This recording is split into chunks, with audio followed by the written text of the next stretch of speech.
On my channel I have only 2 videos about MLP G5 so far.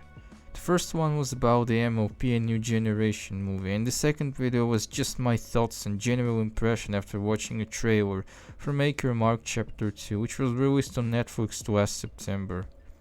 That video was spontaneously made and didn't really have any script behind it, only a vague plan, because the trailer was released very unexpectedly and I didn't even expect to see it. And after that I didn't say a word about the Make Your Mark show. So in this video I finally decided that I want to talk about how I feel about G5 so far.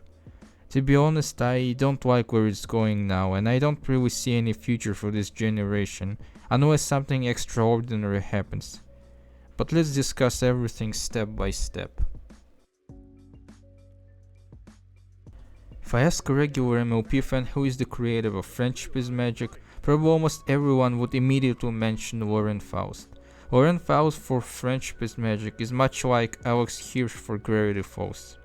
An entire G4 of the MLP franchises we know it today was born out of her creative vision. Having worked on many great animated projects including The Iron Giant and Powerpuff Girls, she was very disappointed that almost all the best media content, not just animation, was all made for boys and girls didn't really have any interesting role models to follow. Lauren Faust aimed to change the landscape of animation, so she reimagined the MLP brand and created her own vision of the world and the characters. Thus Friendship is Magic was born over a decade ago. The show was not just mere toy advertising like previous generations, but a passion project. This is what made Friendship is Magic so special and so unique. This is what made characters and their stories so relatable to so many people. If I ask who are the creators or creator of Make Your Mark, I really doubt anyone would answer. Even I didn't know the answer, to be honest, before I started writing the script. Quick internet search gave me an answer. The show is developed by Julian Barrow, who also wrote some of the MLP books including Daring Do Trilogy. Those books were pretty interesting, by the way, despite being obviously aimed at the younger readers. Still, this Make Your Mark feels more like a corporate project by a big company than Friendship is Magic ever felt. It is a very safe show that doesn't dare to tackle any serious issues. We didn't even get Sprout's redemption arc. The character was just thrown out of this train immediately after a New Generation movie ended. I honestly like MLP A New Generation a lot. It was not a perfect movie by any means, I still have lots of questions, but it was a cohesive story nonetheless that introduced us to a whole bunch of very intriguing new characters. I immediately fell in love with Sunny Star Scout for how rambunctious, cheerful, positive and inspiring she was. I like that she seemed to genuinely believe that there is always something good in other ponies. These are traits of a potentially good leader. In Make Your Mark, however, it feels like characters didn't just got stuck in their New Generation modes, but also degraded. The only characters that have some sort of character growth are two sisters Zip and Peep. The others unfortunately have no interesting character development going on, even Sunny, who is supposed to struggle with being an alicorn and a leader for ponies. Yes, she does struggle in this show, but it feels not serious unfortunately. Change of voice actors didn't help either, and it in my opinion just ruined Easy Moonbow. I loved Kimiko Gwen's voice and I thought it fit Easy perfectly. However, this new actress Anna Sani turned Easy into some kind of Pinkie Pie 2.0. She is like Pinkie on a diet, less funny and way more annoying. Friendship is Magic is so great because the writers cared about all the characters, even minor ones. Even characters who appear for just one episode have so much personality and interesting character dilemmas. Coloratura, Autumn Blaze, Moon Dancer, Cheese Sandwich. There are simply no interesting characters in Make Your Mark besides Misty. Misty is amazing, she is my favorite G5 character. Or at least favorite Make Your Mark character, because movie's version of Sunny still exists and she's still great. Her abusive mother figure / the main villain, Opalyn, is probably the worst MLP villain yet. She's got a pretty annoying voice and accent, her design looks creepy, but not in a good way. She just stays at her strange castle all day waiting till Misty brings her magical artifacts that gave magic back to ponies at the end of the movie. Opalyn doesn't do anything herself, just yells at Misty. Some people already have theories about her background. Some think she's a transformed Twilight Sparkle who became a bad guy. Some even assume she might be a Flurry Heart, but I think she's neither. She's just a new villain who wants to conquer Equestria, but she lost her magical power and now she wants her magic back. There aren't even any interesting background characters in the show either. Posey is just a recurring Karen meme. Main characters ruin something in her garden and she gets super mad at them. This is not funny, to be honest, especially when the show repeats the same boring gag over and over again. And do I really need to say anything about Sparky? I feel like it was made only to sell some cheaply manufactured toys. But it is kinda weird considering this entire franchise was created to sell toys to kids. So what's the purpose of Sparky then? Comparing him to Spike feels like such a disrespect to Spike. I actually like Spike quite a lot. He can be pretty funny, he might make mistakes, he's not perfect. But he always realizes where he was wrong and tries to fix everything. He is also a very supportive character. Friendship is Magic was known for redeeming villains from Princess Luna to Starlight Glimmer.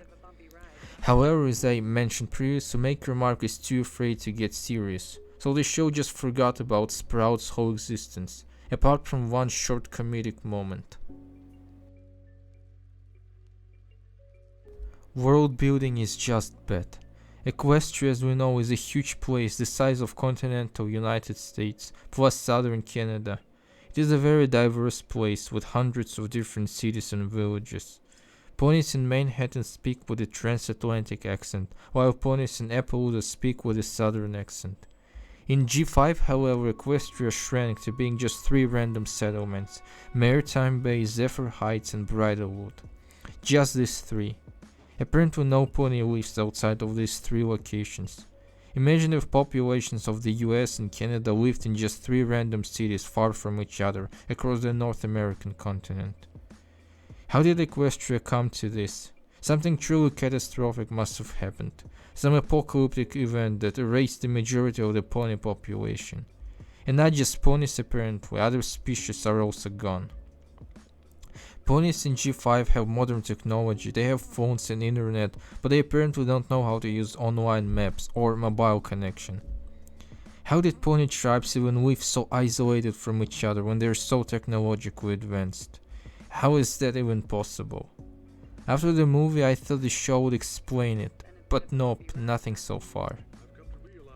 Also, it is kinda weird that main characters excluding Hitch all live together under the same roof. They all live in the Sunny's lighthouse. I understand why Izzy would wanna live with Sunny. Izzy probably didn't have any family or friends back in Bridlewood. She probably has no pony to return to. Peep and Zip on the other hoof. One is an heir to the Zephyr Heights throne, another one is a famous celebrity. And they have a mother, so it doesn't really make much sense for them to permanently move to the Maritime Bay. And not just to the Maritime Bay, but also to Sunny's place. These sisters are very rich ponies, and Peep is also famous, so couldn't they buy their own place? I mean a place to live, because Peep opened her own barber shop called Main Melody. For comparison, all main 6 ponies in Friendship is Magic had their own places to live. My previous complaints about world building are all connected to the fact that this generation tries to be a continuation to G4. The story officially takes place thousands of years after Friendship is Magic finale. I really wish this generation stood on its own feet and had no connection to the previous one. Frankly speaking, it feels like cheating to keep fans of Friendship is Magic engaged and interested, because I really don't think that today's kids who watch Make Your Mark actually care about Friendship is Magic. I think the connection to G4 only holds this generation back. Twilight Sparkle's cameo was weird and I still don't know how to feel about it.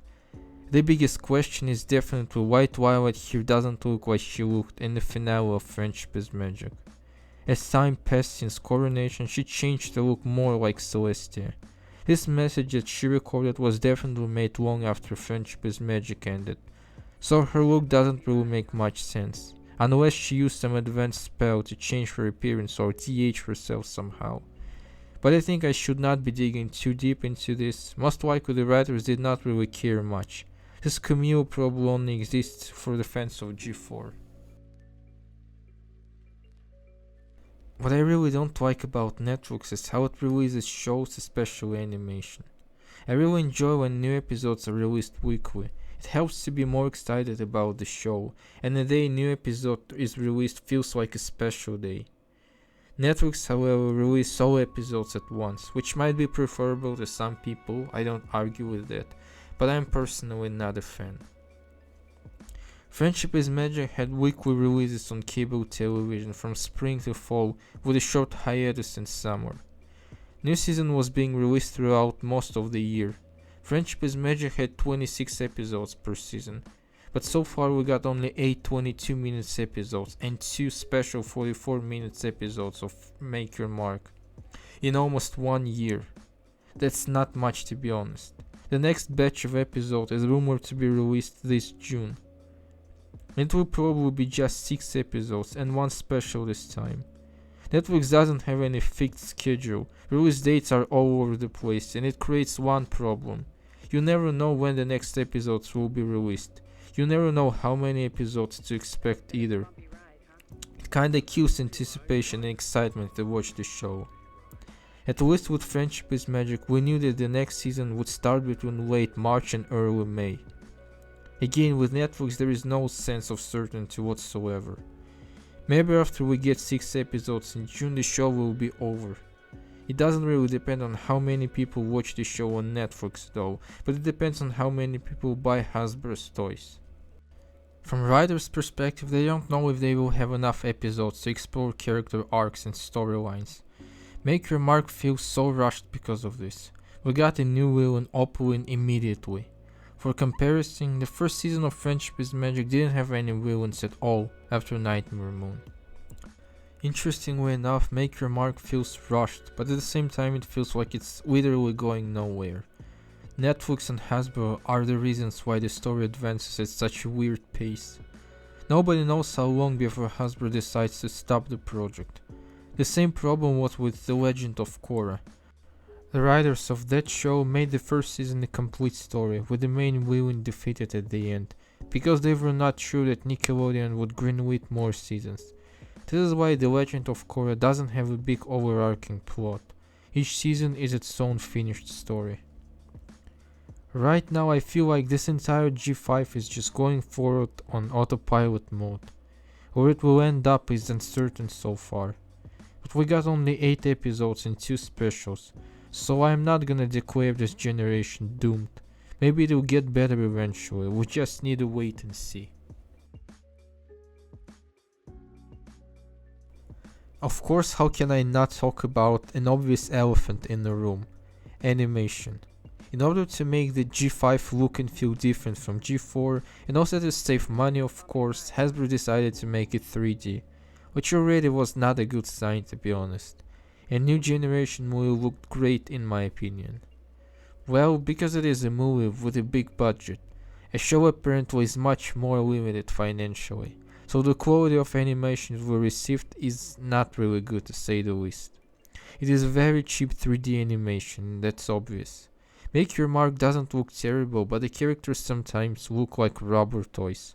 The models look poorly rendered and they don't have enough texture. It would be rather tolerable if the story was good.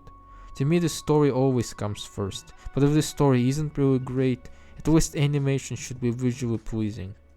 And Make Your Mark has neither a good story, at least now, nor good animation. The big difference between 2D and 3D is that 2D almost always can cover a low budget. You can always make 2D look good or at least decent. I don't think Friendship is Magic had much more money than Make Your Mark, but it looked very decent, especially later seasons. Flash animation is not perfect, but it is still way better than 3D. When 3D is cheap you actually see it and nothing can conceal it. So if you're making an animated TV show, make it 2D. be it hand-drawn or Flash, whatever. Flash I think is the easiest choice. Unless you have an Arcane level of budget, of course. The first season of Arcane cost around 100 million USD and was super expensive to produce.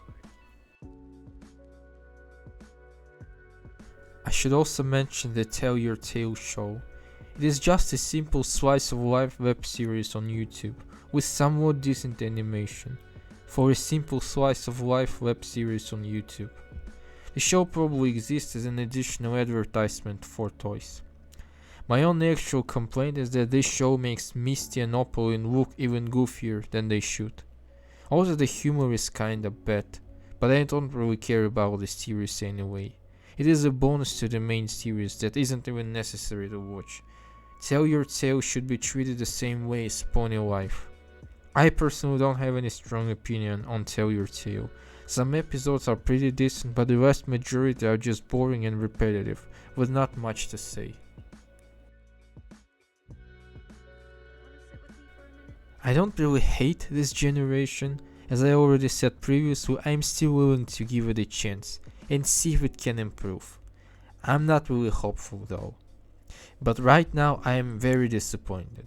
Make Your Mark is definitely not what I expected MLP G5 to be. I guess my expectations were way too high after Friendship is Magic. Friendship is Magic was a lightning caught in a bottle. Hasbro didn't enter the same river the second time. One thing that I definitely love about Make Your Mark is music. It is different from Friendship is Magic's soundtrack. It doesn't have Daniel Ingram's orchestral arrangement because it doesn't have Daniel Ingram. Make Your Mark's soundtrack has an upbeat pop rock vibe, which I also enjoy. Anyway, now we can only wait for the next batch of episodes on Netflix and see whether this messy show is capable of getting better, even though it is obvious that the show will not be on the same level as Friendship is Magic. Most likely.